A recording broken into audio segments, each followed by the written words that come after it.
Okay, feedback. Usually when someone says, I'd like to give you some feedback, it's not so positive. People don't come up to you and say, I'd like to give you some feedback. You were tremendous in your speech. They just say you're tremendous. When they say I want to give you some feedback, they're like, you kind of did this wrong. I want you to do something differently. I didn't like XYZ. So most people just don't love feedback. When you go to a bank, you wait in line, you present your idea. They often give you some feedback, but it's not always the most positive thing. You give them an idea and you say, I'd like you to give me money. And what do you think a bank usually says when you say, I have an idea and I want you to give me money? They say this. Very common answer. The answer is no. And you think, yeah, but I have this really good idea and I'm this hot entrepreneur and I've been really, I want to bring my idea to the masses and all these things. And they're like, it sounds really great, but this isn't quite the return we want, or this isn't exactly the industry we work in, or whatever it might be. At the end of the day, what they're saying no, but what you're hearing is this. Hey, your idea pretty much sucks. It might be sugar-coated and all these pretty cookies, but basically they're saying no, and you have to go back and say, well, I have this idea, and nobody really wants to do it, so what am I supposed to do? So this concept came along of crowdfunding, and the idea is to change the conversation. So crowdfunding takes a collection of people, much like people in this room, and says, hey, there's a whole lot of individuals out there that might be able to support each other. And they might think this is a good idea, even if other people don't. And these individuals might not look like 15 men, right? They might be different. There was a woman who decided she wanted to start a cafe in London where you could come in and there would be dozens of cats crawling around the cafe. Okay, all over the chairs, everywhere, near the food, all this crazy stuff. And a lot of people, particularly 15 white guys, were like, ain't no chance I'm investing in this. No chance. So she put it up on Indiegogo. She raised 110,000 pounds, offering some crumpets in advance. Tea and crumpets. Come in, play with the cats. Now there's one in Paris. There's 2 in Canada. I'm sure we'll have one in New York before I know what to do with it. I love dogs. I would never go to this cafe. But the point is, a lot of people would have said no chance. Some people would have said I love it. And some people would have been in between. And she was able to go out and just see what the crowd thought. So with crowdfunding, what we're trying to do is create this feedback loop.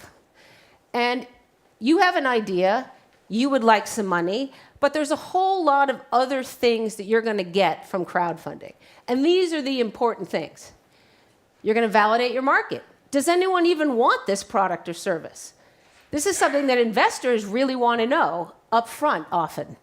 You're going to capture data. People are actually going to say, like, I bought this one at this price, or I like the blue ones better than the red ones, or, I would get this if XYZ. You're going to interact with these elusive things that no one teaches you about in business school, the customers, the people that you actually need more than you need investors. You need customers.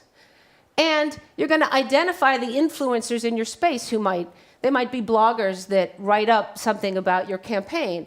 They may be somebody who's like, you know what, I'm going to actually come back to you and invest in this thing afterwards. And of course, you're going to raise some cash, which is what people think about when they say crowdfunding. It's funding, I'm getting money. But really, if you talk to someone who's run a successful campaign, they'll tell you that these other things were the ones that they really got the value out of. Okay, so this is a company who's out of Berlin. They had this idea for a very cool, this ball's about the size of like a grapefruit. It's a camera. You throw it in the air. Throw it above the Grand Canyon. Throw it above the city of Trondheim, wherever. Japan at Shibuya Station. And it will take an unbelievable panoramic photo with 36 different cameras. And they said, do people want this and at what price? Well, 2,600 people gave them $1.25 million, for which they gave away 4% and 0 equity, to create this ball. And they priced it between $500 and $600. They saw exactly where the drop-off was, where people wouldn't pay that much more. They went to the Consumer Electronics Show in Las Vegas, where zillions of people saw the product, and many people are now interested in investing in this company. These guys, they created an activity tracker. This would tell you how many steps you've taken, how much exercise you got in the day, that kind of thing. Has an app, goes with your phone. And they said, people want an activity tracker. They might, but how would they use it? They weren't exactly sure. You could see this thing clips on your shirt. They spent months creating this super cool clip that won't rip your clothes, won't fall off, all these great things. This clip was going to revolutionize the activity tracker business. They were super excited about it. 30% of the people were like, can I have a bracelet? Can I have a necklace? They're like, but we have this clip. They're like, can I have a bracelet? So this is what they learned, though. They raised $850,000, 8,000 people, but a third of the people said to them, can you make it like this? That's incredible information they wouldn't have otherwise had. You can see it's also this light gray color. A bunch of people, as you can see, I'm from New York, wearing my black, I want it in black. They're like, it's milled at the factory. It's really expensive to do that. It's only $99. It's going to be $199 if it's in black. I want it in black. Okay, $199 in black. Took tons of orders. So, and again, feedback from the market, incredible data, and these elusive things called customers. So, you might think, well, these are great. These are tech products or whatever. These guys, they did the unthinkable. Not only did they raise money for their film, they got people to pay to be in it. This is fantastic. They didn't go out and hire people. They said, we're making a movie about zombies. Who loves zombies? There's a lot of zombie lovers. Don't be shy. I know there are zombies. See, there's one right there. They said, okay, we want to hire this incredible makeup company. This was in Australia. And it's going to cost $30,000 to hire these guys to make people up as zombies. And you know what? If you want to be in my film, made up like a zombie, you pay me $200. I don't have to pay you to be an actor.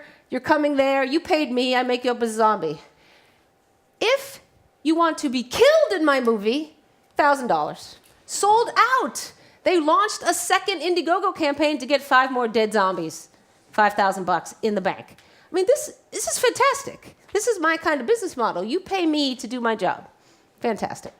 So these guys brought their fans in, and you can be sure that when this movie comes out and is made, every single person is going to be blogging, tweeting, sharing, I'm in the movie, that's my zombie, etc. These are the people who are going to spread the word about this film. So this, you guys may have heard about this. This is called the Ubuntu Edge.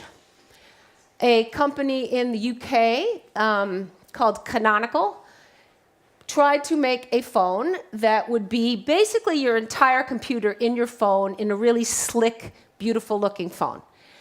They sent us an email to support@indiegogo.com, said, we want to raise $32 million on your platform. Okay, no amount like this has ever been raised in crowdfunding, in rewards-based crowdfunding. We're like, sure, let's see if we can help you do that. So they put up a campaign. They wanted to raise $32 million because that's what they thought it would cost to bring this product to market, manufacture it, and not lose money. So they raised $12.8 million. So was it a success?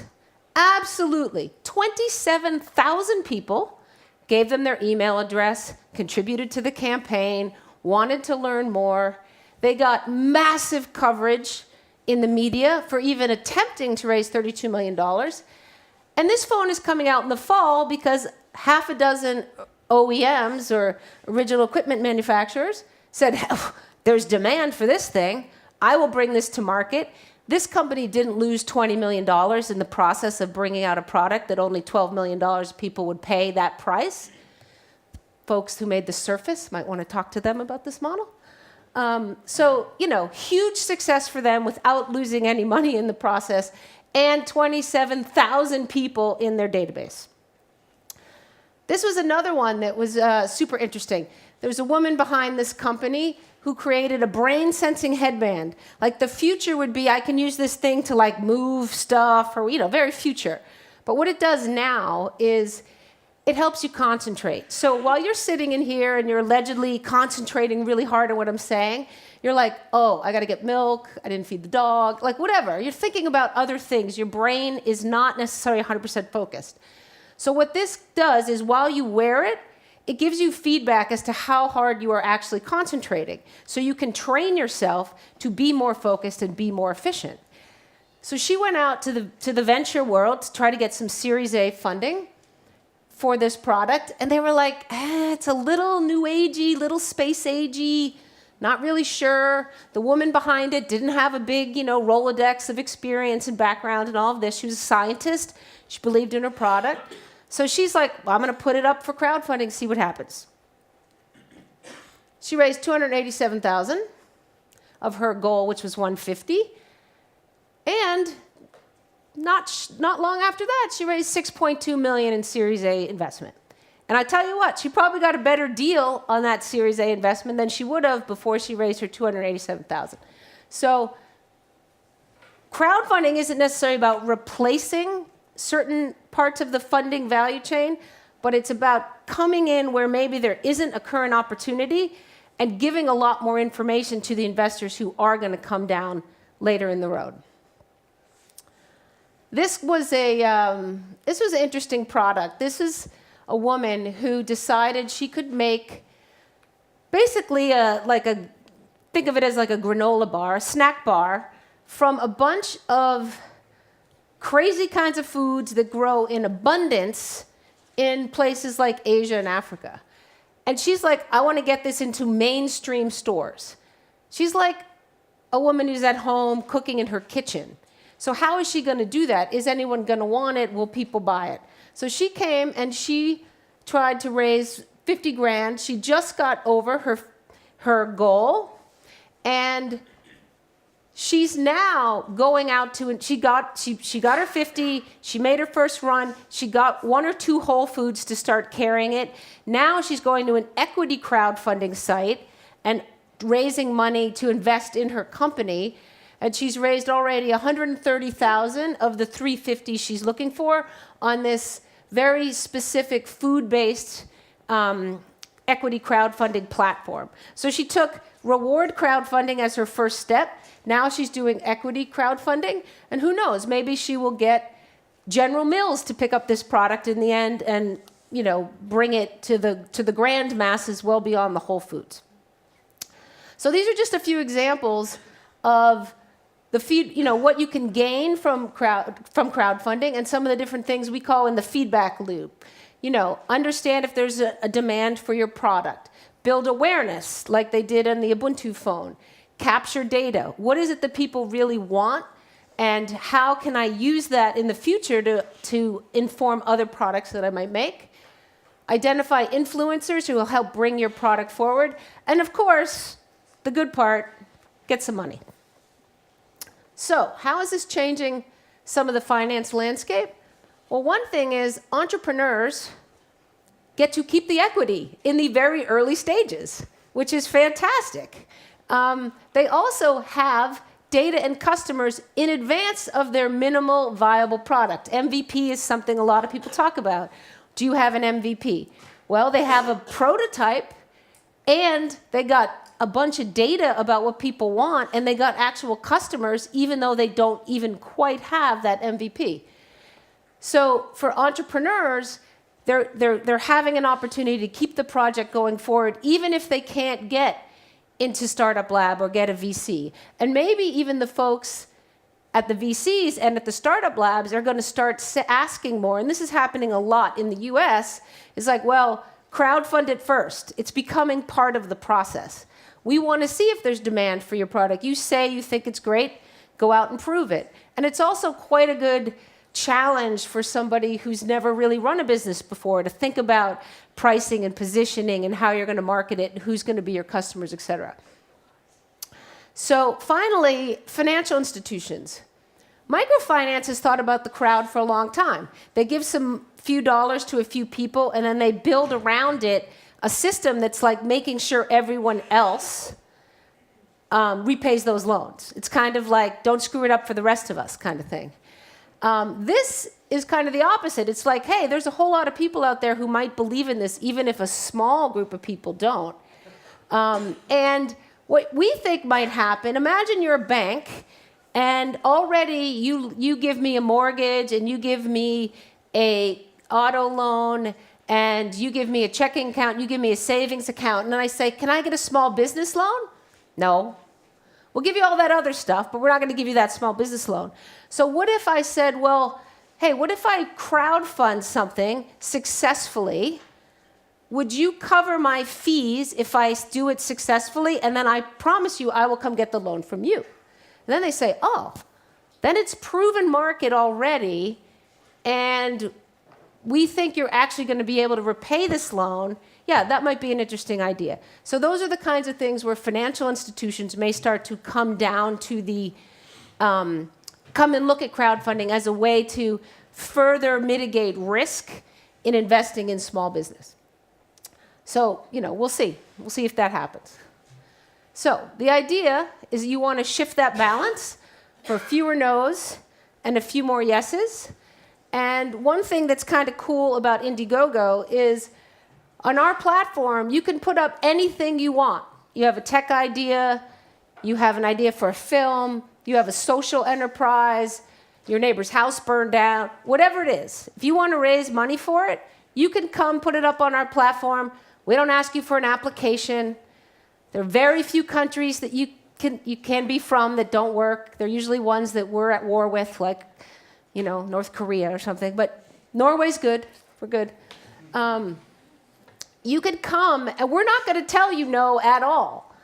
We're going to say, sure, put your idea up there, and we're going to let the crowd decide. So if you decide you have an idea and you want to try it, you should come to my workshop later, because there's a lot of good tricks I can give you to make sure that you're successful like these guys. So with that, here's some inspiration of the different kinds of projects that we have, and together we could do anything. Thanks so much.